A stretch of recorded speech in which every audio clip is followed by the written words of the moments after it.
Okay. എന്തുവാ?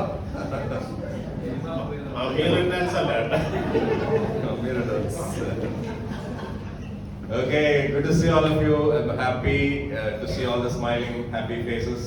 പുഞ്ചിരിക്കുന്ന സന്തോഷകരമായിട്ടുള്ള മുഖങ്ങൾ കാണുന്നതിന് വളരെയധികം സന്തോഷമുണ്ട്. Thank you for missing me. ജോണില്ലാതിരുന്ന വലിയ നഷ്ടമായിരുന്നു എല്ലാവർക്കും തോന്നുന്നുണ്ട്, അല്ലേ? But I'm happy every time I'm not there. I heard the service gets better.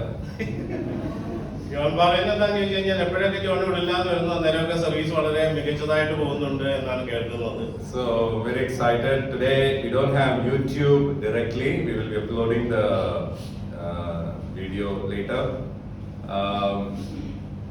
because of some issues with our Zoom connection. So regret for that. Hopefully we'll be able to fix this in a week. കാരണം നമ്മുടെ zoom കണക്ഷന്റെ എന്താ ആയുസ് അവസാനിച്ചിരിക്കുന്നു. അതിന് ജീവൻ പ്രാപിക്കേണ്ട ആവശ്യമുണ്ട്. അതുകൊണ്ട് നമ്മൾ YouTube ലൈവായിട്ട് പോകുന്നില്ല, പക്ഷെ റെക്കോർഡ് ചെയ്തിട്ട് അപ്ലോഡ് ചെയ്യുന്നതായിരിക്കും. അതുകൊണ്ട് ആ സാങ്കേതികമായിട്ടുള്ള തകരാറിന് ക്ഷമ ചോദിക്കുന്നു. ഒരാഴ്ച കൊണ്ട് അത് ശരിയാണ്. കഴിഞ്ഞ ആഴ്ച ഉണ്ടായിരുന്നില്ല അല്ലേ? കഴിഞ്ഞ ആഴ്ചയുടെ നല്ല തോമസിന്റെ മെസ്സേജ് എനിക്ക് കേൾക്കാനുണ്ടായിരുന്നു. അത് കേൾക്കാൻ പറ്റില്ല.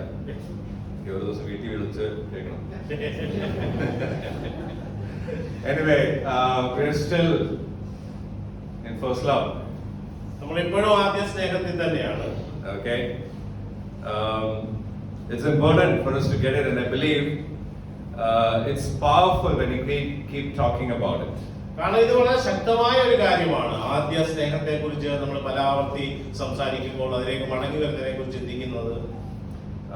Wherever I go, I talk about it. കാരണം എവിടെയെല്ലാം ജോൺ പോകുന്നു അവിടെയെല്ലാം ഇതിനെക്കുറിച്ച് സംസാരിക്കാറുണ്ട്. Whomever I meet, I talk about it. ആരെയൊക്കെയാണോ കണ്ടുമുട്ടുന്നത് അവരോടെല്ലാം ഇത് സംസാരിക്കുന്നുണ്ട്. It's important because it's very scriptural, and these scriptures, as we talk about first law, is found in Revelations, which is a time when church is going through tough persecutions. ആദ്യ സ്നേഹത്തിലേക്ക് മടങ്ങി വരിക എന്നുള്ള ആ ഒരു വചനം തന്നെ നമുക്ക് കാണാൻ സാധിക്കുന്ന വെളിപാട് പുസ്തകത്തിലാണ്.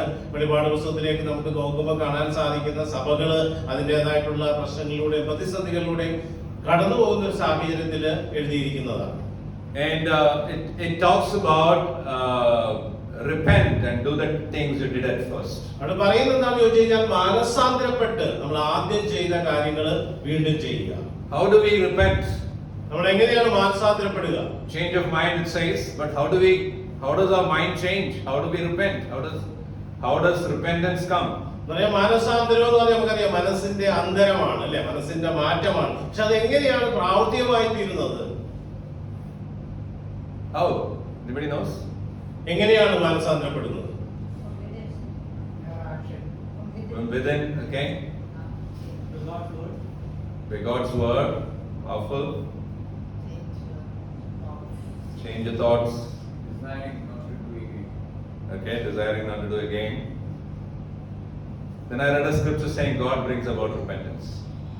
കാരണം ദൈവമാണ് മാനസാന്തരം കൊണ്ടുവരുന്നത് എന്നുള്ളത്. When we do what is right, when we desire what is right, when we desire to do what is right, God grants and brings about repentance. നമ്മൾ ശരി ചെയ്യാൻ വേണ്ടി ആഗ്രഹിക്കുമ്പോൾ, അതിനുവേണ്ടി ഒരു തീരുമാനമെടുക്കുമ്പോൾ ദൈവം നമ്മളെ കൊണ്ട് ആ ശരി ചെയ്യിപ്പിക്കും എന്നുള്ളതാണ്. And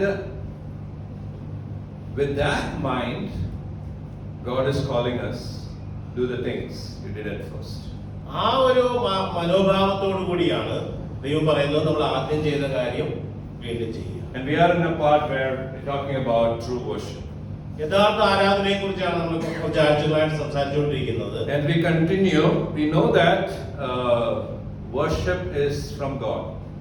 ആരാധന എന്ന് പറയുന്നത് ദൈവത്തിൽ നിന്നുള്ളതാണ്. കാരണം ദൈവമാണ് അത് ആരംഭിച്ചിരിക്കുന്നത്. And He is calling us, initiating. He is initiated by God, but He is inviting us to worship Him. ദൈവമാണ് ആരംഭിച്ചിരിക്കുന്നത്. ദൈവത്തെ ആരാധിക്കാനായിട്ട് ദൈവം നമ്മളെ ക്ഷണിക്കുകയാണ് ചെയ്യുന്നത്. And so we desire and we decide to participate in that worship, and that's what is happening. നമ്മൾ ആരാധനയുടെ ഭാഗമാകാൻ വേണ്ടി ആഗ്രഹിക്കുന്നു. അതാണ് ആരാധന. God has created us to worship Him. ദൈവം നമ്മളെ സൃഷ്ടിച്ചിരിക്കുന്നത് തന്നെ ദൈവത്തെ ആരാധിക്കാൻ വേണ്ടിയാണ്. We are called, chosen to worship. നമ്മളെ വിളിച്ചിരിക്കുന്നത്, തിരഞ്ഞെടുത്തിരിക്കുന്നത് ദൈവത്തെ ആരാധിക്കാൻ We are വേണ്ടിയാണ്. saved to worship. നമ്മളെ രക്ഷിച്ചിരിക്കുന്നതും ദൈവത്തെ ആരാധിക്കാൻ വേണ്ടിയാണ്. So, we know that what we do on Sunday morning is not just is not worship. This is not enough, right? This is just a time that we come together, right? We come together and participate in a time of singing and fellowship. Eventually, that will help us to have a better worship through the week. നമുക്കറിയാം, ഞായറാഴ്ച നമ്മൾ ഒത്തൊരുമിച്ച് കടന്നു വന്ന് ഇവിടെ ചെലവഴിക്കുന്ന ഒരു സമയമല്ല ആരാധന എന്ന് പറയുന്നത്. നമ്മൾ ഒത്തൊരുമിച്ച് വരുന്നു, പാട്ട് പാടുന്നു, അല്ലെ, വചനത്തിൽ നിന്ന് കേൾക്കുന്നു, ദൈവത്തെ മഹത്വപ്പെടുത്തുന്നു. ഈ ഒരു അനുഭവം യഥാർത്ഥ ആരാധനയിലേക്ക് നമ്മളെ വഴിതെളിക്കുന്ന ഒരു കാര്യമാണ്. We're going to turn today's, we're going to study on 1 Peter chapter 2. 1 പത്രോസിന്റെ 2-ാം അധ്യായത്തിലേക്കാണ് നമ്മൾ ഇന്ന് നോക്കാനായിട്ട് പോകുന്നത്. 1 Peter chapter 2. 1 പത്രോസിന്റെ 2-ാം അധ്യായം. Let's read verses 1 to 3. 1 തൊട്ട് 3 വരെയുള്ള വാക്യങ്ങൾ നമുക്ക് വായിക്കാം. 1 പത്രോസിന്റെ 2-ാം അധ്യായത്തിന്റെ 1 തൊട്ട് 3 വരെയുള്ള വാക്യങ്ങൾ. അതുകൊണ്ട് സർവ്വ ദുഷ്ടതയും സർവ്വ വഞ്ചനയും കാപട്യവും അസൂയയും പരദൂഷണവും ഉപേക്ഷിക്കുക. രക്ഷയിലേക്ക് വളർന്നു വരുവാൻ നവജാതരായ ശിശുക്കളെ പോലെ പരിശുദ്ധവും ആധ്യാത്മികവുമായ പാൽ ആഗ്രഹിക്കുക. കാരണം കർത്താവിന്റെ കാരുണ്യം നിങ്ങൾ അനുഭവിച്ചറിഞ്ഞിരിക്കുന്നു. To read this passage, it's talking about desiring, ഇവിടെ ആഗ്രഹിക്കുന്നതിനെ കുറിച്ചാണ് പറയുന്നത്, അല്ലെ? crave pure spiritual milk.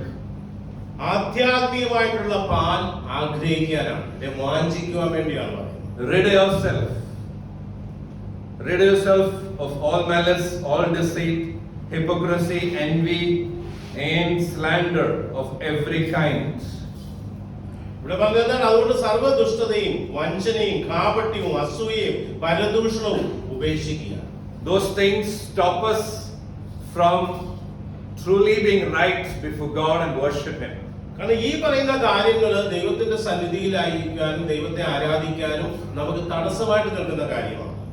And so, like newborn babies, crave spiritual milk so that by it you may grow up in your salvation. ഇവിടെ പറയുന്നതാണ്, രക്ഷയിലേക്ക് വളർന്നു വരുവാൻ വേണ്ടി നമ്മളെ സജ്ജമാക്കുന്ന രീതിയിൽ നവജാത ശിശുക്കളെ പോലെ പരിശുദ്ധവും ആധ്യാത്മികവുമായ പാൽ ആഗ്രഹിക്കുക. Now that you have tasted that the Lord is good. ഇവിടെ പറയുന്നതാണ്, കാരണം കർത്താവിന്റെ കാരുണ്യം നിങ്ങൾ അനുഭവിച്ചറിഞ്ഞിരിക്കുന്നു. ദൈവം നല്ലവനാണ് എന്ന് നിങ്ങൾ അനുഭവിച്ചറിഞ്ഞു. You have tasted it. And that's why we crave to worship Him, crave to be in His presence all the time. കർത്താവ് കാരുണ്യമുള്ളവനാണ്, അല്ലെ? കർത്താവിന്റെ കാരുണ്യം നമ്മൾ രുചിച്ചറിഞ്ഞത് കൊണ്ടാണ് ദൈവത്തെ ആഗ്രഹിക്കുന്നത്, ദൈവ സന്നിധിയിലായിരിക്കുവാൻ, ദൈവത്തെ ആരാധിക്കുവാൻ നമ്മൾ വാഞ്ചിക്കുന്നത്. So this is going to be the base of today's lesson. For us to really, have a craving for God, craving to be in His presence, craving, wanting to grow and wanting to do what is right. ദൈവത്തിന്റെ സന്നിധിയിലായിരിക്കുവാൻ, ദൈവത്തെ ആരാധിക്കുവാൻ, ദൈവികമായിട്ട് വളർന്നു വരുവാൻ നമുക്കൊരു വാഞ്ചയുണ്ടാകണം. Let's read verses 4 onwards to 9. 4 തൊട്ട് 9 വരെയുള്ള വാക്യങ്ങളിലൂടെ നമുക്ക് വായിക്കാം. ഇതേ അധ്യായത്തിൽ തന്നെ 1 പത്രോസിന്റെ 2-ാം അധ്യായത്തിന്റെ 4 തൊട്ട് 9 വരെയുള്ള വാക്യങ്ങൾ. മനുഷ്യർ ഉപേക്ഷിച്ചതെങ്കിലും ദൈവദൃഷ്ടി തിരഞ്ഞെടുക്കപ്പെട്ടതും അമൂല്യമായ സജീവ ശിലയായ അവന്റെ അടുക്കിലേക്ക് വന്നാലും ജീവനുള്ള കല്ലുകൾ പോലെ നിങ്ങൾ സ്വയം ഒരു ആത്മീക ഭവനമായി പണിയപ്പെടുക. അങ്ങനെ യേശുക്രിസ്തുവിലൂടെ ദൈവത്തിന് സ്വീകാര്യമായ ആത്മീയ ബലികൾ അർപ്പിക്കാൻ ഒരു വിശുദ്ധ പുരോഹിത ജനമായി തീരുക. കാരണം വിശുദ്ധ ലിഖിതത്തിൽ ഇങ്ങനെ എഴുതിയിരിക്കുന്നല്ലോ, കണ്ടാലും സിയോനിൽ ഞാൻ ഒരു ശില സ്ഥാപിക്കുന്നു, തിരഞ്ഞെടുക്കപ്പെട്ടതും അമൂല്യവുമായ മൂലക്കല്ല്. അവനിൽ വിശ്വസിക്കുന്നവൻ ഒരിക്കലും ലജ്ജിതനാകുകയില്ല.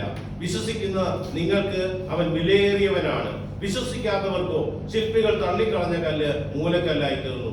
അവരെ ഇടതി വീഴിക്കുന്ന ഒരു കല്ല്, അവരെ നിലപ്പതിപ്പിക്കുന്ന പാറ. വചനമനുസരിക്കായിക്കൊണ്ട് അവർ ഇടറുന്നു, അവർ അതിന് നിശ്ചയിക്കപ്പെട്ടവരാണ്. നിങ്ങളോ ഇരുട്ടിൽ നിന്ന് തന്റെ അത്ഭുത പ്രകാശത്തിലേക്ക് നിങ്ങളെ വിളിച്ചവന്റെ അത്ഭുത പ്രവൃത്തികൾ പ്രഖ്യാപിക്കാൻ തെരഞ്ഞെടുക്കപ്പെട്ട വർഗവും രാജകീയ പുരോഹിത ഗണവും വിശുദ്ധ ജനവും ദൈവത്തിന്റെ സ്വന്തം ജനവുമാകുന്നു.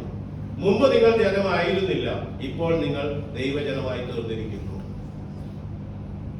Amen. This passage talks about some amazing things about Jesus. ഈ ഒരു വേദവാക്യം വായിക്കുമ്പോൾ യേശുവിനെ കുറിച്ച് അതിശ്രേഷ്ഠമായിട്ടുള്ള ചില കാര്യങ്ങളാണ് When പ്രതിപാദിച്ചിരിക്കുന്നത്. you read verses 4 and 5, 4ഉം 5ഉം വാക്യങ്ങൾ നമ്മൾ വായിക്കുമ്പോൾ and he says that as you come to him, the living stone,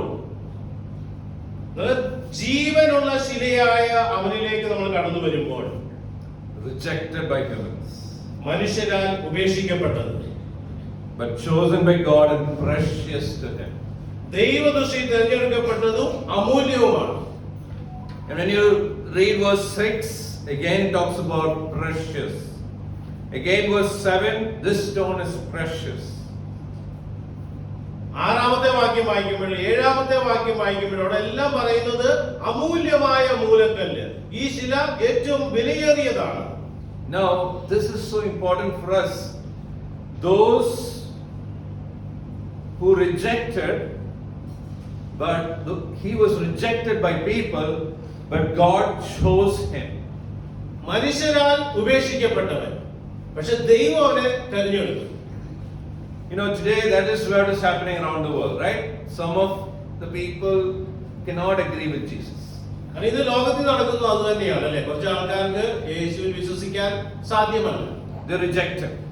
അവനെ ഉപേക്ഷിക്കുന്നു, തള്ളി പറയുന്നു. No matter how he is treated in the world, Bible talks to us through Peter. He is saying that he is chosen by God and precious to him. കാരണം ലോകം എങ്ങനെയാണ് ക്രിസ്തുവിനോട് പെരുമാറിയതെങ്കിലും, ലോകം എങ്ങനെയാണ് ക്രിസ്തുവിനെ കാണുന്നതെങ്കിലും, ദൈവവചനം പല ആവർത്തി നമ്മളെ ഓർമ്മിപ്പിക്കുന്നത് ദൈവത്താൽ തിരഞ്ഞെടുക്കപ്പെട്ടവൻ ദൈവത്തിന്റെ മുമ്പിൽ അമൂല്യൻ. How do we treat Jesus? We treat Jesus how the world treats. Not telling you reject Jesus, but sometimes we treat Jesus like how the world treats. ഇന്ന് നമ്മൾ യേശുവിനോട് പെരുമാറുന്നത് എങ്ങനെയാണ്? ലോകം യേശുവിനെ കാണുന്നത് പോലെയാണ്. ഒരുപക്ഷെ യേശുവിനെ നമ്മൾ തള്ളി പറയുന്നില്ലായിരിക്കും, ഉപേക്ഷിക്കുന്നില്ലായിരിക്കാം, പക്ഷെ ലോകത്തിന്റെ നിലപാടിലാണോ നമ്മൾ ക്രിസ്തുവിനെ സ്വീകരിക്കുന്നത്? Or we see Jesus the way God sees Jesus. അതോ ദൈവം എങ്ങനെ യേശുവിനെ കാണുന്നു അതേ മനോഭാവത്തോടെയാണോ നമ്മൾ യേശുവിനെ കാണുന്നത്?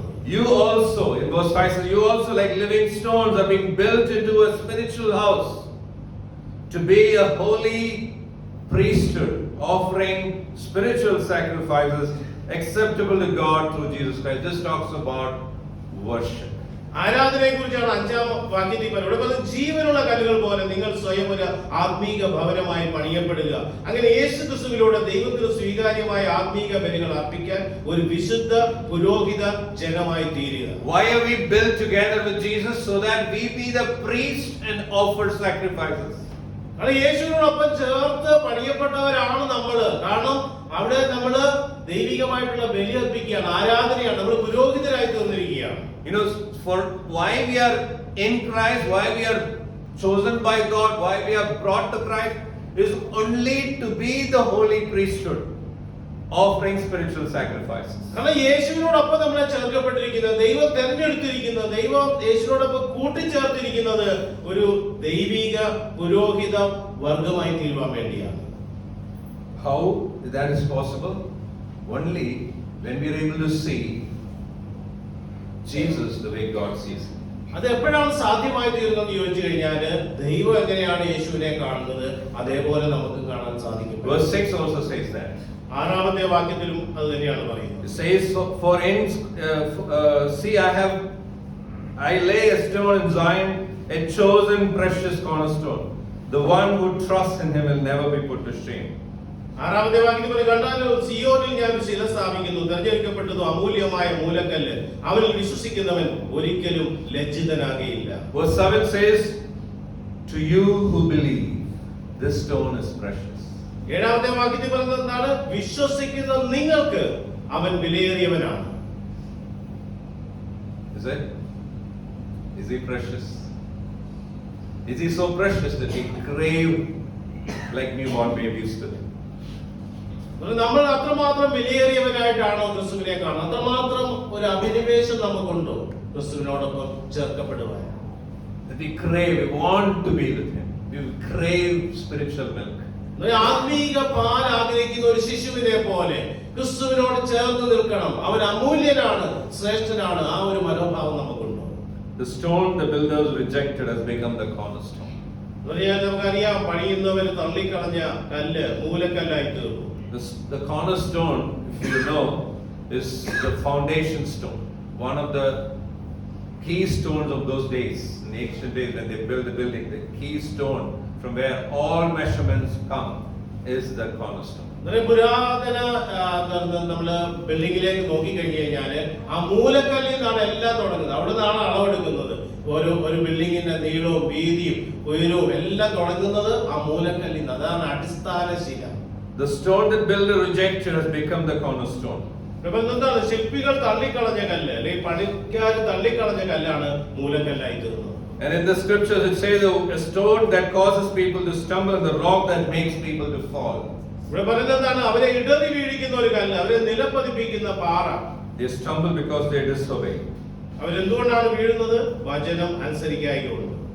But you are, verse 9, 9ാമത്തെ വാക്യത്തിൽ എന്താ പറയുന്നത്? നിങ്ങളോ chosen people, തെരഞ്ഞെടുക്കപ്പെട്ടവരാണ്, a royal priest, രാജകീയ പുരോഹിത a വർഗ്ഗം, holy nation, വിശുദ്ധ ജനം, God's special possession, ദൈവത്തിന്റെ സ്വന്തം ജനം, that you may declare the praises for Him.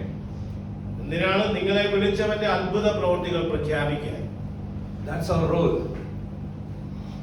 to proclaim the praises, how God is worked in our life, how God is leading our life. These are supposed to be the things that has happened on a daily basis. God has to be proclaimed in our life every single day. ദൈവം നമ്മുടെ ജീവിതത്തിൽ അനുദിനം ചെയ്തുകൊണ്ടിരിക്കുന്ന പ്രവൃത്തികൾ, തന്റെ അത്ഭുത പ്രവൃത്തികളെ പ്രഖ്യാപിക്കാൻ വേണ്ടിയാണ്. ഡെയിലി, എല്ലാ നിമിഷവും, എപ്പോഴും നമ്മൾ ചെയ്യേണ്ട ഒരു കാര്യം അതാണ്, ദൈവം ചെയ്ത നന്മകളെ പ്രഖ്യാപിക്കുക. For that we need to treasure Christ. അതിനുവേണ്ടി ക്രിസ്തുവിനെ നമ്മൾ ഒരു അമൂല്യ നിധിയായിട്ട് കണക്കാക്കണം. Without treasuring Christ, we won't be able to lift Him up, praise Him, worship Him the way God desires us to be doing. യേശുവിനെ ഒരു അമൂല്യ നിധിയായിട്ട് നമ്മൾ കണക്കാക്കുന്നില്ല എങ്കിൽ ദൈവം എങ്ങനെയാണ് യേശുവിനെ കാണുന്നത്, അല്ലെ ദൈവം എന്താണ് ആഗ്രഹിക്കുന്നത്, നമ്മൾ എങ്ങനെയാണ് യേശുവിനെ കാണുന്നതാണ് ആഗ്രഹിക്കുന്നത്, അതുപോലെ നമുക്ക് കാണുവാൻ സാധിക്കില്ല. Who is Christ? ആരാണ് ക്രിസ്തു?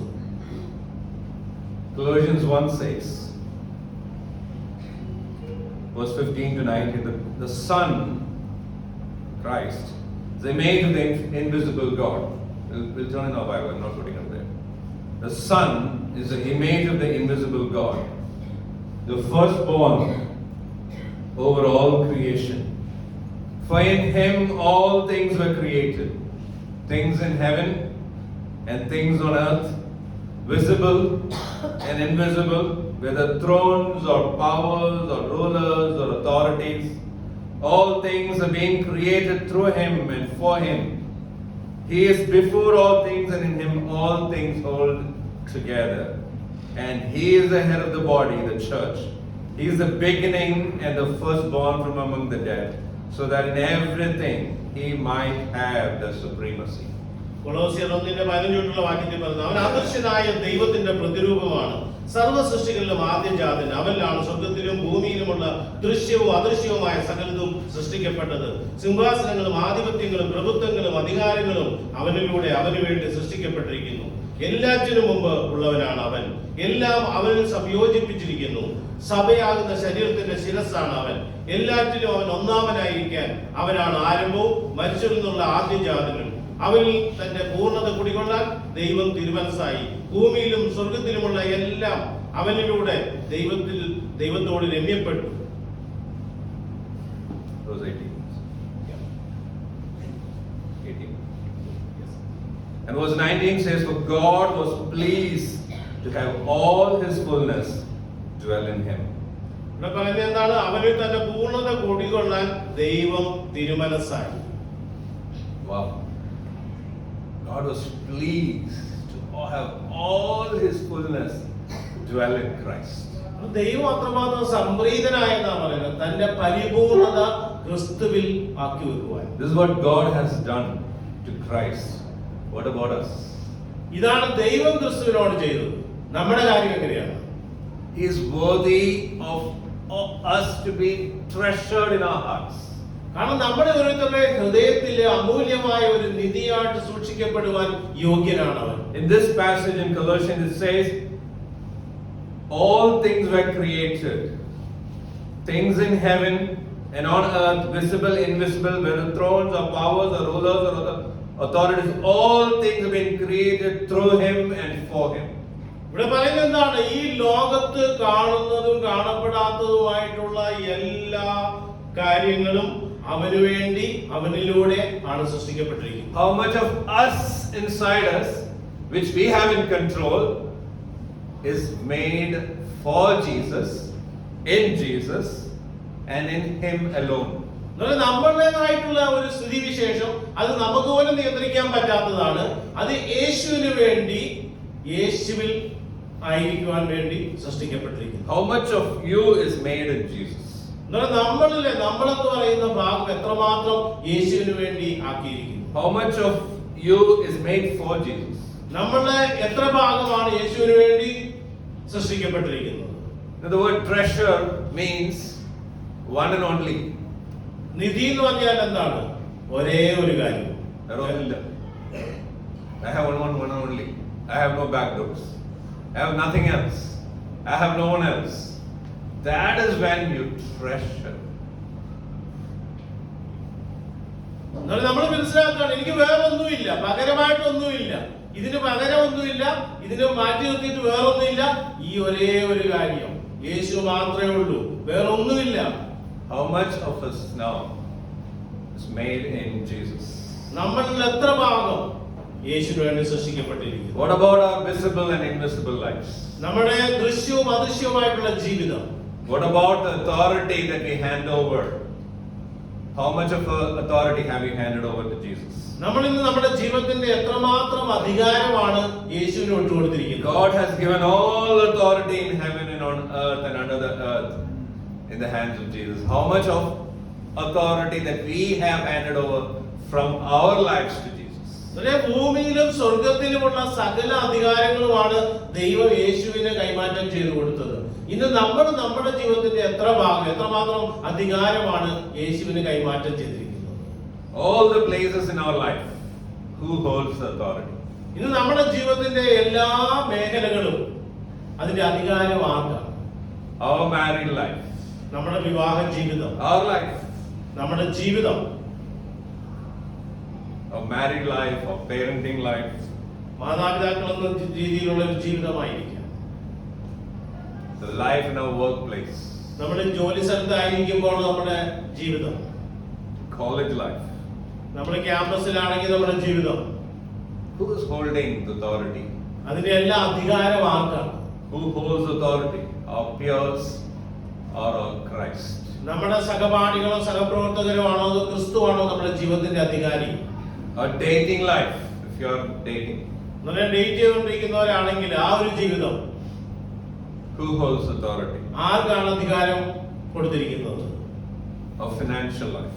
നമ്മുടെ സാമ്പത്തിക ജീവിതത്തിലെ മേഖലയിൽ Where and how and do we spend our money that we earn?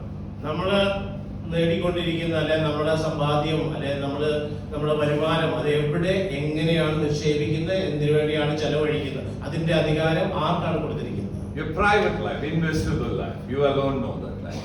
നമ്മുടെ വ്യക്തിപരമായ ജീവിതം, ആർക്കും കാണാൻ പറ്റാത്ത രഹസ്യമായ നമ്മുടെ ജീവിതം, അതിന്റെ അധികാരം ആർക്കാണ് കൊടുത്തിരിക്കുന്നത്? All of this and much more should be in the authority of Christ. ഇതും ഇതിലധികമായിട്ട് നമുക്ക് ചിന്തിക്കാവുന്നതിനപ്പുറമായിട്ടുള്ള നമ്മുടെ ജീവിതത്തിന്റെ എല്ലാ തുറകളും എല്ലാ മേഖലകളും അതിന്റെ അധികാരം നമ്മൾ യേശുവിന് കൊടുത്തിട്ടുണ്ട്. How much of authority we have given to Jesus, that much it shows how much we treasure him. എത്രമാത്രം നമ്മുടെ ജീവിതത്തിന്റെ ശതമാനം നമ്മൾ അതിന്റെ അധികാരം യേശുവിന് കൊടുത്തിട്ടുണ്ട്. അത് സൂചിപ്പിക്കുന്നു നമ്മൾ യേശുവിനെ എത്രമാത്രം അമൂല്യനായിട്ട് ഒരു നിധി പോലെ കണക്കാക്കുന്നു എന്ന്. What do you think? എന്താണ് നമുക്ക് തോന്നുന്നത്?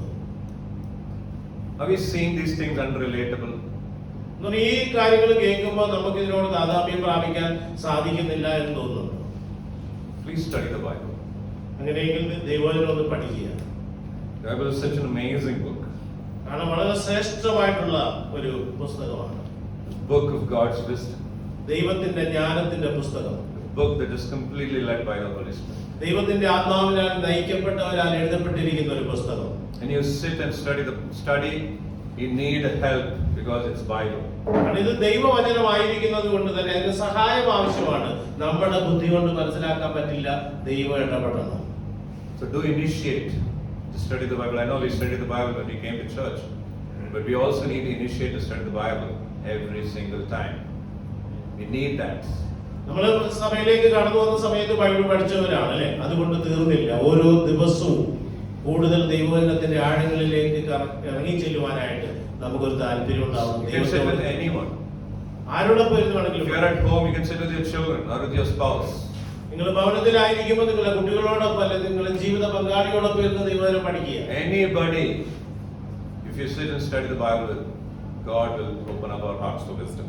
കാരണം ആരോടൊപ്പമാണ് നമ്മൾ ബൈബിൾ സ്റ്റഡി ചെയ്യുന്നതെങ്കിലും ദൈവം നമ്മുടെ ഹൃദയത്തിന്റെ ജ്ഞാനത്തിന്റെ വാതിൽ തുറന്ന് നമ്മളെ ബോധ്യമുള്ളവരാക്കി മാറ്റും. No matter how much smart we are, നമ്മൾ എത്രമാത്രം ബുദ്ധിമാന്മാരാണെങ്കിലും, especially when we are smart, we need more people to help us.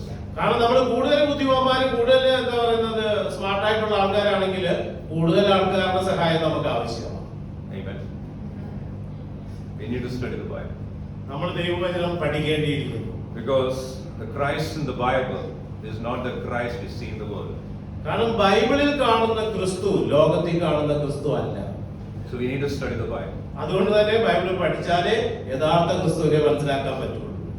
We can turn into the remaining part of this passage. Let's go to 1 Peter chapter 2, 10 onwards. 1 പത്രോസിന്റെ 2-ാം അധ്യായത്തിന്റെ 10 തൊട്ടുള്ള വാക്യങ്ങളിലേക്ക് നമുക്ക് നോക്കാം. 10 to 23. 10 തൊട്ട് 23 വരെയുള്ള വാക്യങ്ങൾ വായിക്കാം. 1 പത്രോസ് 2-ാം അധ്യായത്തിന്റെ 10 തൊട്ട് 23 വരെ. Most probably today will be the last session about worship. ആരാധനയെക്കുറിച്ചുള്ള ഒരു Today is the 7th session. ഇന്ന് 7-ാമത്തെ ആഴ്ചയിലേക്ക് നമ്മൾ കടന്നു വന്നിരിക്കുകയാണ്. ഇതൊരു പക്ഷെങ്കിൽ ഇത് അവസാനത്തെ ആഴ്ചയായിരിക്കും ആരാധനയെക്കുറിച്ച് സംസാരിക്കുന്നത്. Unless somebody else wanted to talk about it, I'm open about it. ആരെങ്കിലും ഇതിനെക്കുറിച്ച് കൂടുതൽ സംസാരിക്കാൻ ആഗ്രഹിക്കുന്നുവെങ്കിൽ അത് ഓപ്പണായിട്ട് തന്നെ ഇരിക്കും. Okay. 10 തൊട്ടുള്ള വാക്യങ്ങൾ വായിക്കാം. മുമ്പ് നിങ്ങൾ ഒരു ജനമായിരുന്നില്ല, ഇപ്പോൾ നിങ്ങൾ ദൈവജനമായി തീർന്നിരിക്കുന്നു. മുമ്പ് നിങ്ങൾക്ക് കാരുണ്യം ലഭിച്ചിരുന്നില്ല, ഇപ്പോൾ നിങ്ങൾക്ക് കാരുണ്യം ലഭിച്ചിരിക്കുന്നു. പ്രിയപ്പെട്ടവരെ, പരദേശികളും പ്രവാസികളുമായ നിങ്ങളുടെ ആത്മാവിനെതിരെ പോരാടുന്ന ജഡമോഹങ്ങളിൽ നിന്ന് ഒഴിഞ്ഞു നിൽക്കാൻ ഞാൻ അഭ്യർത്ഥിക്കുന്നു. വിജാതരുടെ ഇടയിൽ മാന്യമായി പെരുമാറുക. ദുർവൃത്തർ എന്ന് അവർ നിങ്ങൾക്കെതിരെ ദൂഷണം പറഞ്ഞാലും കർത്താവിന്റെ ആഗമന നാളിൽ നിങ്ങളുടെ സൽപ്രവൃത്തികൾ കണ്ട് അവർ ദൈവത്തെ മഹത്വപ്പെടുത്തട്ടെ.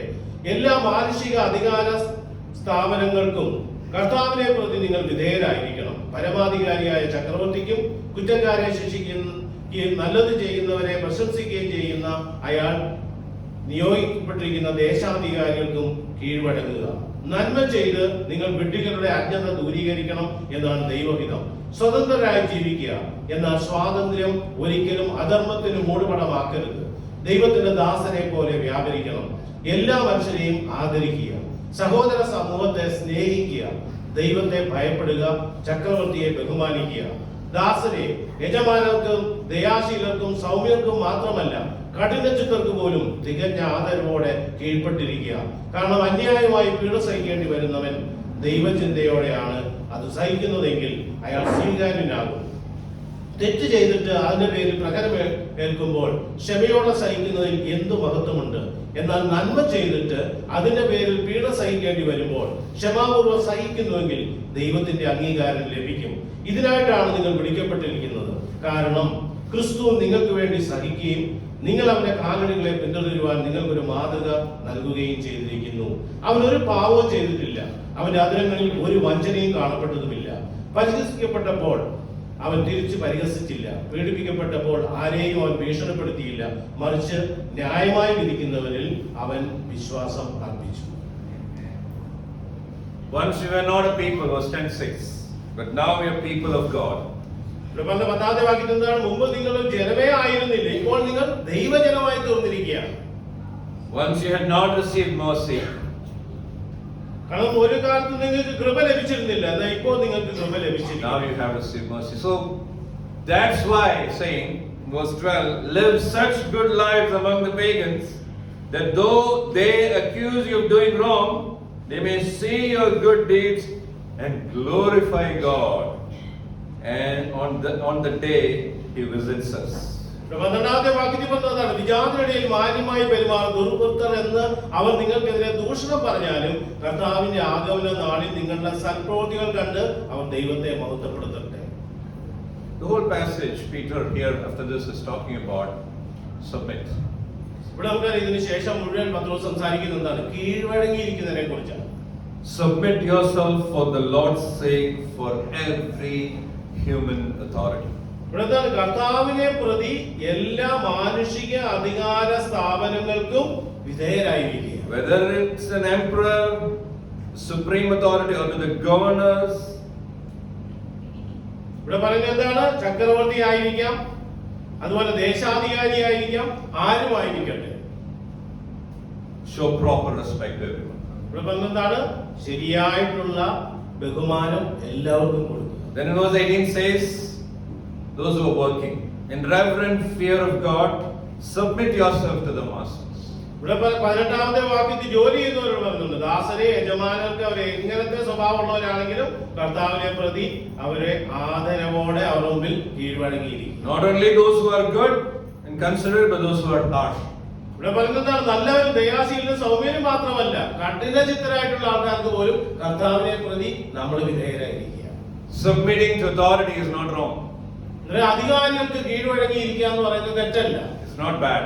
അത് നല്ല മോശമായിട്ടുള്ള കാര്യമല്ല. But you will suffer. പക്ഷെ നമുക്ക് ബുദ്ധിമുട്ടുണ്ടാവും, അല്ലേ? For sure. Isn't it? You will struggle. You will suffer. That's what it says. Why can't you suffer? You're doing good. You're doing the right thing. It's good to suffer when you're doing the right thing. That's what Peter is calling us. ഇവിടെ പറഞ്ഞെന്താണ്? നമുക്ക് സഹിക്കേണ്ടി വരും. സഹനം എന്തായാലും ജീവിതത്തിൽ ആവശ്യമാണ്. ഇവിടെ പറഞ്ഞെന്താണ്? നല്ലത് ചെയ്തിട്ട് സഹിക്കുക, തെറ്റ് ചെയ്തിട്ട് സഹിക്കേണ്ടി വന്നിട്ട് എന്ത് ക്രെഡിറ്റ് ആണുള്ളത്? ഒരു കാര്യമില്ല. That's right, verse 20. But how is it to your credit if you receive a beating for doing wrong and endure it? But if you suffer for doing good and you endure it, this is commendable before God. 20ാമത്തെ വാക്യത്തിൽ പറഞ്ഞതാണ്, തെറ്റ് ചെയ്തിട്ട് അതിന്റെ പേരിൽ പ്രഹരിക്കപ്പെടുമ്പോൾ ക്ഷമയോടെ സഹിക്കുന്നെങ്കിൽ പോലും എന്ത് മഹത്വമാണുള്ളത്. നന്മ ചെയ്തിട്ട് അതിന്റെ പേരിൽ പീഡ സഹിക്കേണ്ടി വരുമ്പോൾ ക്ഷമാപൂർവ്വം സഹിക്കുന്നുവെങ്കിൽ ദൈവത്തിന്റെ അംഗീകാരം ലഭിക്കും. To this you are called. ഇതിനു വേണ്ടിയാണ് നിങ്ങൾ വിളിക്കപ്പെട്ടിരിക്കുന്നത്, To suffer. സഹിക്കാൻ വേണ്ടി. Because Christ suffered. കാരണം എന്താണ്? ക്രിസ്തു സഹിച്ചു. For whom did Christ suffer? ആർക്ക് വേണ്ടിയാണ് ക്രിസ്തു സഹിച്ചത്? For us, it says. ഇവിടെ പറഞ്ഞതാണ്, ക്രിസ്തു നിങ്ങൾക്ക് വേണ്ടി സഹിച്ചു. Because Christ suffered for you, leaving you an example. You should follow in his steps. നമ്മൾ അവന്റെ കാലടികളെ പിന്തുടരാൻ വേണ്ടി നമ്മൾക്കൊരു മാതൃക തന്നിരിക്കുകയാണ് സഹനത്തിലൂടെ ക്രിസ്തു. So to this you are called because Christ suffered. The kind of suffering that he suffered, we know, is for me. He has left an example for us that we follow in his steps. ഇവിടെ പറഞ്ഞത് ഇതിനായിട്ടാണ് നിങ്ങൾ വിളിക്കപ്പെട്ടിരുന്നത്. കാരണം നിങ്ങൾക്ക് വേണ്ടി ക്രിസ്തു സഹിക്കുകയും നിങ്ങൾ അവന്റെ കാലടികളെ പിന്തുടരുവാൻ നിങ്ങൾക്കൊരു മാതൃക നൽകുകയും ചെയ്തിരിക്കും. ക്രിസ്തു എനിക്ക് വേണ്ടി സഹിച്ചു, എന്നിട്ട് എനിക്കൊരു മാതൃക കാണിച്ചു തന്നിരിക്കുകയാണ് എങ്ങനെയാണ് മുമ്പോട്ട് പോകുന്നത്. Our suffering is not punishment. നമ്മുടെ സഹനം, കഷ്ടപ്പാടെന്ന് പറയുന്ന ഒരു ശിക്ഷയല്ല, but it's an opportunity to worship. അതൊരു അവസരമാണ് ദൈവത്തെ ആരാധിക്കാൻ. So when you read that, it says he committed no sin, verse 22. 22 പറയുന്നത് അവനൊരു പാപവും ചെയ്തില്ല, No deceit was found in his mouth. അവന്റെ അധരങ്ങളിൽ ഒരു വഞ്ചനയും കാണപ്പെട്ടതുമില്ല. Verse 23 says, when they hurled their insults at him, he did not retaliate. 23ാമത്തെ വാക്യത്തിൽ പറയുന്നത് എന്താണ്? അവരവനെ പരിഹസിച്ചെങ്കിലും തിരിച്ച് പരിഹസിച്ചില്ല. When he suffered, he made no threats. ഇവിടെ പറയുന്നതാണ്, സഹനത്തിലൂടെ പോയപ്പോൾ അവൻ ആരെയും ഭീഷണിപ്പെടുത്തിയില്ല. Instead, he entrusted himself to him who judges justly. ഇവിടെ പറയുന്നതാണ് മറിച്ച് ന്യായമായി വിധിക്കുന്നവെങ്കിൽ അവൻ സ്വയം വരവേൽപ്പിക്കുകയാണ് ചെയ്യുന്നത്. Don't you think that's worship? When we handle suffering like that? നമ്മൾ കഷ്ടപ്പാടിനെ ഈ രീതിയിൽ കൈകാര്യം ചെയ്യുമ്പോൾ അതല്ലേ യഥാർത്ഥമായ ആരാധന? In our workplaces, നമ്മുടെ ജോലി സ്ഥലത്ത്, in our homes, നമ്മുടെ ഭവനങ്ങളിൽ, maybe sometimes in our neighborhood, ചിലപ്പോൾ നമ്മുടെ അയൽവക്കത്ത്, many times in our church. പലപ്പോഴും നമ്മുടെ ചർച്ചിലും We suffer. നമ്മൾ സഹിക്കേണ്ടി വരും അല്ലേ? Suffer.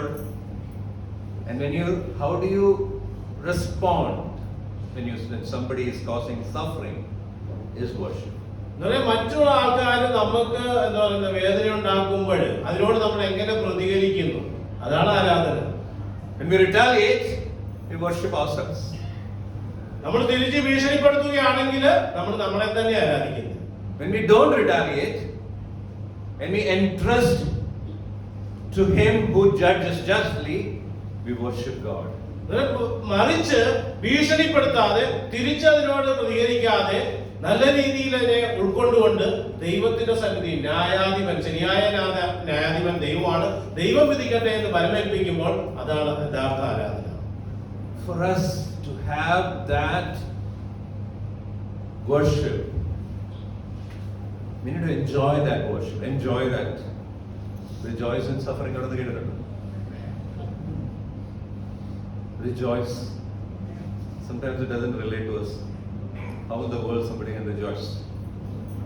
We can. That's true worship. അതാണ് ശരിയായിട്ടുള്ള ഒരു ആരാധന എന്ന് പറയുന്നത്. നമ്മൾ തിരിച്ചൊന്നും പറയാതെ തിരിച്ചതിനോട് പ്രതികരിക്കുന്നു എന്ന് പറഞ്ഞാൽ സ്നേഹത്തോടെ ദൈവത്തിന് മുമ്പിൽ പരമേൽപ്പിച്ചുകൊണ്ട് ദൈവമാണ് വിധിക്കുന്ന ആള്, ദൈവത്തിന് അറിയാം എന്നുള്ളൊരു മനോഭാവത്തോടെ ബൈബിളിൽ പറയുന്നതാണ് നമ്മുടെ കഷ്ടപ്പാടിൽ നമ്മൾ സന്തോഷിക്കാൻ അല്ലെ. ലോകത്തിൽ ഒരിക്കലും അല്ല കഷ്ടപ്പാട് വരുമ്പോൾ സന്തോഷിക്കുക എന്ന് പറഞ്ഞാൽ തനിക്ക് വല്ല കാര്യമായ കുഴപ്പമുണ്ടാവണം അല്ലെ, അല്ലെങ്കിൽ പറ്റാത്ത കാര്യമാണെന്ന് ലോകം കാണുള്ളൂ. പക്ഷെ ദൈവികമായിട്ടാണ് കഷ്ടപ്പാടിൽ കൂടെ പോകുമ്പോഴും ആത്മീയമായിട്ടുള്ളൊരു സന്തോഷം ഉൾക്കൊള്ളാൻ സാധിക്കുമ്പോൾ അതാണ് യഥാർത്ഥ ആരാധന. We need to treasure, we need to enjoy, we need to cherish worship. ആ ആരാധന നമ്മൾ ആഗ്രഹിക്കണം, വാഞ്ചിക്കണം, അത് ഒരു അമൂല്യമായ ഒരു കാര്യമായിട്ട് നമ്മൾ കണക്കാക്കണം. It's happening inside our homes. അത് നമ്മുടെ ഭവനത്തിൽ ഉള്ള കാര്യമാണ്. Amen. It's happening inside our homes. When we enjoy worship, there are a lot of things we do differently. നമ്മുടെ ഭവനങ്ങളിൽ നമ്മൾ ദൈവികമായ ആരാധന ഇഷ്ടപ്പെടുമ്പോൾ, അതിനെ ആഗ്രഹിക്കുമ്പോൾ നമ്മുടെ വീട്ടിലുള്ള പ്രതികരണങ്ങൾ പല കാര്യങ്ങളിലെല്ലാം വലിയ മാറ്റം ഉണ്ടാവും. And that's why the scripture says in John 4, at a time is coming, it has now come, when the true worshippers worship the Father in spirit and in truth, for they are the kind of worshippers the Father seeks. അതുകൊണ്ടാണ് യോഹന്നാന്റെ 4-ാം അധ്യായത്തിന്റെ 23 തൊട്ടുള്ള വാക്യങ്ങൾ ഇങ്ങനെ പറഞ്ഞിരിക്കുന്നത്, എന്നാൽ യഥാർത്ഥ ആരാധകർ പിതാവിനെ അരൂപിയിലും സത്യത്തിലും ആരാധിക്കുന്ന സമയം വരുന്നു, അത് വന്നു കഴിഞ്ഞു. അത്തരം ആരാധകരെയാണ് പിതാവ് അന്വേഷിക്കുന്നത്. Why we have to worship? എന്തുകൊണ്ടാണ് നമ്മൾ ആരാധിക്കേണ്ടത്? Why worship? Why did God create worship? എന്തുകൊണ്ടാണ് ദൈവം ആരാധന ഉണ്ടാക്കിയിരിക്കുന്നത്? It was created, God told the Israelites to create the tabernacle first, right? ദൈവം ഇസ്രായേലിനോട് പറഞ്ഞില്ലേ സമാഗമന കൂടാരം ഉണ്ടാക്കാൻ ദൈവത്തെ. And then God told Solomon to make the temple. അതിനുശേഷം ശലോമോൻ ഒരു നിർദ്ദേശം കൊടുത്തു ദൈവത്തിന് വേണ്ടി ഒരു ആലയം പണിയാൻ. And everything about that is so specific and clear and in detail about how the temple and tabernacle should be. കാരണം സമാഗമന കൂടാരം ആ ഒരു ദൈവത്തിന്റെ ആലയം അത് എങ്ങനെയായിരിക്കണം എന്നുള്ളതിന്റെ വ്യക്തമായിട്ടുള്ള നിർദ്ദേശങ്ങൾ പല പേജുകൾ വായിച്ചു കഴിഞ്ഞാൽ അതിന്റെ നീളവും വീതിയും എന്ത് സാധനം ഉപയോഗിക്കണം, എങ്ങനെയായിരിക്കണം, എവിടെയായിരിക്കണം, വളരെ കൃത്യനിഷ്ഠയോടുകൂടി. All those things that were specifically mentioned were majestic, unimaginable, incredible. That people would come into the temple or come into the tabernacle, they worshipped God. അവര് ആ സമാഗമന കൂടാരത്തിലേക്ക് ദൈവത്തിന്റെ ആലയത്തിലേക്ക് കടന്നു വരുമ്പോൾ അവിടുത്തെ ആ ഒരു അന്തരീക്ഷം എന്ന് പറഞ്ഞു കഴിഞ്ഞാൽ ആൾക്കാരെ അത്ഭുതപ്പെടുത്തുന്ന, അവർക്ക് ചിന്തിക്കാൻ പറ്റുന്നതിനപ്പുറം വളരെയധികം ശ്രേഷ്ഠമായിട്ടുള്ള ഒന്നാണ് ദൈവസന്നിധിയിലേക്ക് ദൈവത്തെ ആരാധിക്കാൻ കടന്നു വരുന്ന ആ ഒരു അനുഭവം. Why did God create? എന്തിനു വേണ്ടിയാണ് ദൈവം സൃഷ്ടിച്ചത്? You know why God created that? എന്തിനാ ദൈവം സൃഷ്ടിച്ചതെന്ന് അറിയാമോ? Why God made the tabernacle? എന്തിനു വേണ്ടി ആ സമാഗമന കൂടാരം ഉണ്ടാക്കിയത്? Wherever they went, God told them, pack it up, go wherever you are tenting, put up the tabernacle. I will be with you. കാരണം നമുക്കറിയാം ദൈവത്തിന്റെ സാന്നിധ്യം അറിയാൻ വേണ്ടിയിട്ട് ആ പേടകവും വഹിച്ചുകൊണ്ട് അവർ പോകും. അവിടെ കൊണ്ട് അത് വെക്കും. ദൈവത്തിന്റെ സാന്നിധ്യം തെളിയിക്കും. And then the temple came. അതിനുശേഷമാണ് ആലയം വന്നത്. You know why? എന്തുകൊണ്ടാണ്? God was attracting the Gentiles. എന്തിനു വേണ്ടിയാ? വിജാതീയരെ ദൈവത്തിലേക്ക് ആകർഷിക്കാൻ. God was attracting the Gentiles. വിജാതീയർക്ക് യഥാർത്ഥ ദൈവത്തെ ആരാധിക്കാനുള്ള ഒരവസരം. This is such a powerful place that people will get attracted to come. കാരണം വളരെ ശക്തമായ ഒരു സ്ഥലം അല്ല, ദൈവത്തിന്റെ പ്രഭാവം നിറഞ്ഞിരിക്കുന്ന ഒരു സ്ഥലം. ആൾക്കാർ അവിടേക്ക് വരാൻ വളരെയധികം ആഗ്രഹിച്ചു.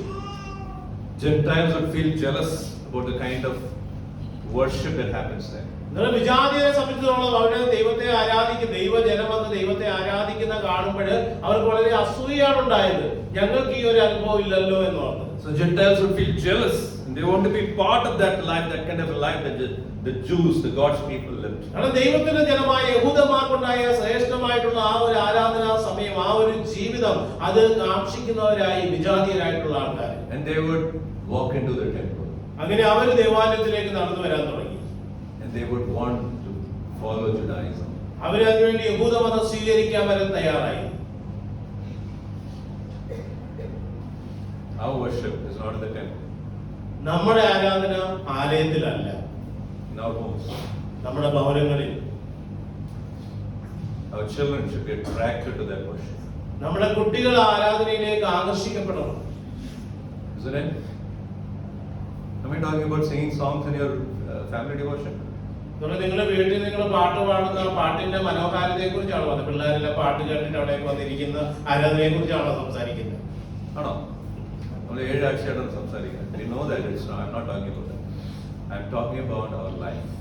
നമ്മുടെ Life ജീവിതം, that is filled with worship. നമ്മുടെ ജീവിതത്തെ കുറിച്ചാണ്. അവിടെ നടക്കുന്ന ചില ചടങ്ങുകളെ കുറിച്ചല്ല, മനോഹരമായ പാട്ടും വയലിൻ എന്നുള്ള വളരെ എന്താ പറയുക ഷെയറിങ്ങിനെ കുറിച്ച്, അതിനെ കുറിച്ചൊന്നും നമ്മുടെ ജീവിതം തന്നെയാണ് സംസാരിക്കപ്പെടുന്നത്.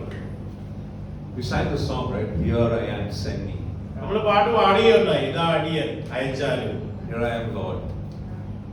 അടിയൻ ഇതാ കർത്താവേ അയച്ചാലും. We always sent. നമ്മളെല്ലാവരും അയക്കപ്പെട്ടവരാണ്. You're already sent. അയപ്പ് കഴിഞ്ഞതാണ്. You don't have to go for another mission team to be sent. You're already sent. You're in your homes. There are missionaries in your homes. നമ്മൾ നമ്മുടെ ഭവനങ്ങളില് യേശുവിന്റെ മിഷണറിമാരാണ്. ഇനി ഒരു mission ടീമിന് വേണ്ടി അവരോധിച്ച് ഇവിടെ സ്റ്റേജിൽ കൊണ്ടുവന്ന് നമ്മളെ അനോയിന്റ് ചെയ്ത് വിടേണ്ട കാര്യമില്ല. നമ്മളെ ഓൾറെഡി അനോയിന്റ് ചെയ്ത് വിട്ടിരിക്കുകയാണ്. We'll read Romans 11, verse 11. After that we'll end. റോമർ 11:11 നമുക്ക് നോക്കാം. അതിനുശേഷം നമുക്ക് അവസാനിപ്പിക്കാം.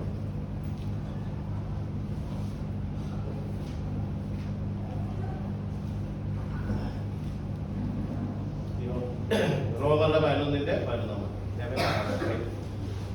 അതുകൊണ്ട് ഞാൻ ചോദിക്കുന്നു, വീട് പോകേണ്ടതിനോ അവരുടെ കാലിടറിയത് ഒരിക്കലുമല്ല. ഇസ്രായേലിന്റെ അതിക്രമങ്ങൾ വഴി അവർക്ക് അസൂയ ജനിക്കത്തക്കവണ്ണം വിജാതിയർക്ക് രക്ഷ നൽകി. You know what it is? യഹൂദന്മാർക്ക് അസൂയ വരാൻ വേണ്ടി വിജാതിയർക്ക് രക്ഷ നൽകിയാണ്. തിരിച്ചായി പോയി. ഇപ്പം തിരിഞ്ഞു. ഞാൻ പറയുന്നത് യഹൂദന്മാരെ കുറിച്ചല്ല, നമ്മുടെ വീട്ടിലുള്ള പിള്ളേരെ കുറിച്ചല്ല. Our children should be so attracted. They should feel jealous of our worship. And they want to have that life. That is how we have to attract our children, not drag our children to church. നമ്മുടെ കുട്ടികളെ വലിച്ചടിച്ചുകൊണ്ടല്ല ചർച്ചയിലേക്ക് കൊണ്ടുവരണ്ടല്ലേ. നമ്മുടെ പേര് നിലനിർത്താൻ വേണ്ടി രാവിലെ എന്തെങ്കിലും ഇടിപ്പിച്ച് തല്ലി കൂട്ടി ഇവിടെ കൊണ്ടുവന്നൊരു പാവ പോലെ ഇരുത്താനുള്ളതല്ല. അവരാകർഷിക്കപ്പെടണം. നമ്മുടെ ജീവിതം കണ്ടിട്ട് ഇവിടെ കാണുന്നതാണ് വിജാതിയർക്ക് പോലും രക്ഷ കൊടുത്തതിന് അസൂയ ഉണ്ടാക്കാൻ വേണ്ടിയിട്ട്. അപ്പൊ ആലോചിക്കേ, നമ്മുടെ ജീവിതം കണ്ട് അതിലേക്ക് ആകർഷിക്കപ്പെടണം, വലിച്ചടിച്ചുകൊണ്ട് വരാനുള്ളതല്ല. Amen. Thank you. God bless. ദൈവം നമ്മൾ ഓരോരുത്തരെയും അനുഗ്രഹിക്കും.